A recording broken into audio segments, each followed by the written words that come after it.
ninyo, may mga pagkakataon ng ating buhay, pakiramdam natin hindi sapat ang ating mga lakas at ang ating mga pagsisikap sa buhay. Pero alam po ba ninyo na kapag ang Diyos ang nagbukas ng langit, iba ang nagiging resulta nito sa ating mga buhay. Yan po ang maliwanag na sinasabi po ng salita ng Diyos na matatagpuan po natin sa aklat po ng Deuteronomio na kapitulo po nito ay 28, na ang versikulo po nito ay 12, na ganito po ang sinasabi. Binubuksan ng Panginoon ng langit ang taguan ng kanyang kayamanan at ibinubuhos ang pagpapala sa lahat ng gawa ng iyong mga kamay. Alam po ninyo, ang pahayag nito ay bahagi ng tipan ng Diyos sa kanyang bayang Israel.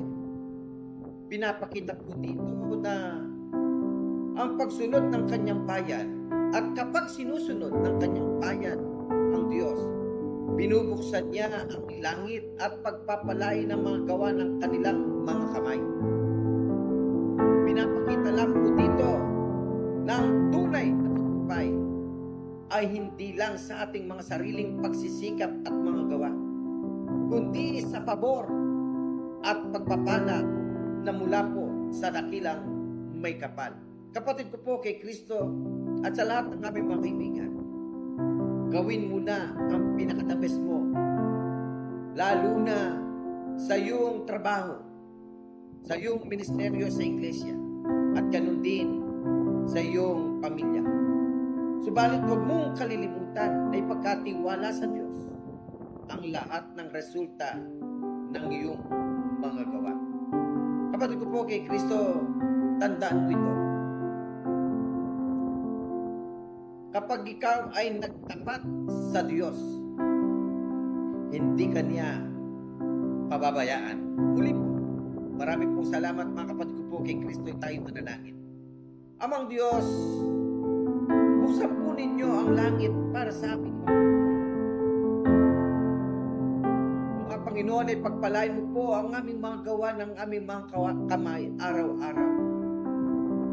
Tulungan niyo po kami, Ama, na patuloy po naming magawa ang mga bagay na ito ayon sa iyong dakilang kalooban. Ito po aming samudalangin sa pangalan ng Jesus, aming Panginoon. Amen. Muli po, maraming po salamat sa inyo mga kapatid po kay Kristo, at tayo po'y pagpalain ng ating dakilang may kapal. Salamat po sa patuloy po ninyong pakikinig at panonood ng mga video ng aming pong ina-upload. Nawa po ang salita ng Diyos ay makatulong sa bawat buhay po natin sa kasalukuyan at sa darating, lalo na sa ating mga buhay espiritual. At patuloy po kaming makikisuyo at makikiusap po sa inyo mga kapatid at kaibigan.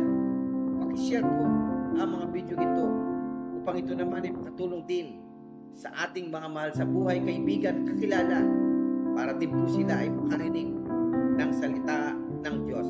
Mag-ingat po tayo mga kapatid ko po at mga kaibigan, at patuloy na pagpalain tayo ng dakilang may kapal. Muli, tara! Kape! Kasama ang Panginoon everyday.